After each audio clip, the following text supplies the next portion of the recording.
कुछ नहीं आता था, सब भारत के गांव में होता था। गेहूं, चना, चावल, दाल, मटर।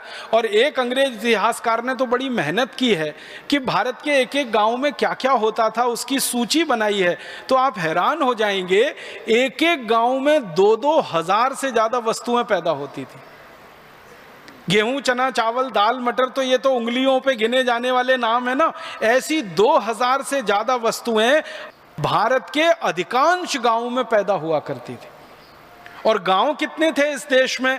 लगभग 7,50,000 के आसपास गांव थे अंग्रेजों के आने के पहले। और इन गांवों में उत्पादन की 2-2 हजार चीजें जब हुआ करती थी, उन्हीं चीजों से हमारे देश में उद्योग चला करते थे। आपको ये बात तो समझ में आती ही होगी, क्योंकि आप में से कई ग्रामीण क्षेत्र के लोग होंगे, कि मूल उत्पादन जो होता है, जिसको आधुनिक अर्थशास्त्र में कहते हैं प्राइमरी प्रोडक्शन, जिससे उद्योग चलते हैं, जैसे कपास का उत्पादन मूल उत्पादन है, उसको आधुनिक भाषा में हम कहते हैं प्राइमरी प्रोडक्ट कपास। जैसे गेहूं का उत्पादन मूल उत्पादन है, उसको कहते हैं प्राइमरी प्रोडक्ट। चने का उत्पादन मूल उत्पादन है। हमारे देश के गांव में मूल उत्पादन होने वाली 2000 से ज्यादा वस्तुएं थी। अब उनका संशोधन और प्रोसेसिंग करके शहरों में सामान जाने के लिए तैयार होता था। तो गांव में उत्पादन का बड़ा भारी तंत्र था। गांव में कपास से लेकर हर तरह की चीज पैदा होती थी।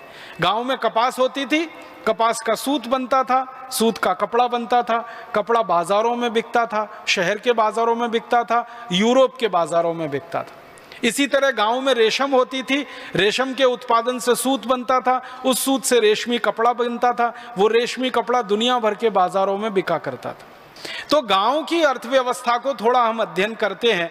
मैं इसके विस्तार में नहीं जाना चाहता, संकेत में कह रहा हूं कि हर तरह की चीज गांव में पैदा होती थी।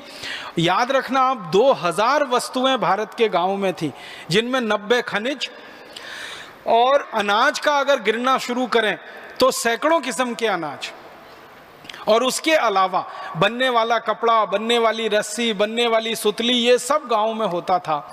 और ये सारा काम जो गांव में होता रहा, इसको करने के लिए लोग कौन थे?